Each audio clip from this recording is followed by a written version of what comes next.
Nellore rural దశాబ్దాల కళ పుట్టేపాళ్లెం కలుజుపై వంతెన నిర్మాణం నెరవేరబోతోందని ఎమ్మెల్యే కోటంరెడ్డి శ్రీధర్ రెడ్డి అన్నారు. పుట్టేపాళ్లెం కలుజుపై బ్రిడ్జి నిర్మాణంతో 5 నియోజకవర్గాల సమస్య పరిష్కారం కానుందని అన్నారు. 11 ఏళ్లుగా ఈ సమస్యపై పోరాడుతున్నామని తెలిపారు. 4,85,00,000తో పుట్టేపాళ్లెం కలుజుపై బ్రిడ్జి నిర్మాణం 8 నెలల్లో పూర్తి చేస్తామన్నారు. దశాబ్దాల కళ నెరవేర్చిన సీఎం చంద్రబాబుకు ప్రజల తరపున ధన్యవాదాలు తెలియజేశారు. ఈ పుట్టేపాలెం కలుజు మీద బ్రిడ్జి నిర్మాణం సాగించాలని గత 11 ఏళ్లుగా శాసనసభ్యుడిగా అనేక ప్రయత్నాలు చేయడం జరిగింది. కానీ అవన్నీ కూడా సఫలం కాలేదు.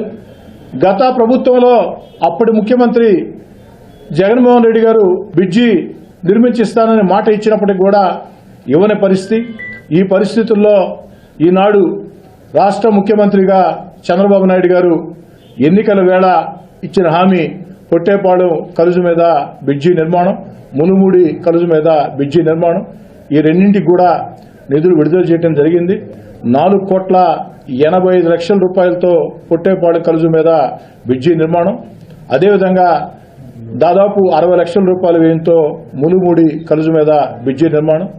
రేపటి రోజు పుట్టేపాలెం కలుజు మీద బ్రిడ్జి నిర్మాణానికి శంకుస్థాపన చేస్తున్నాం.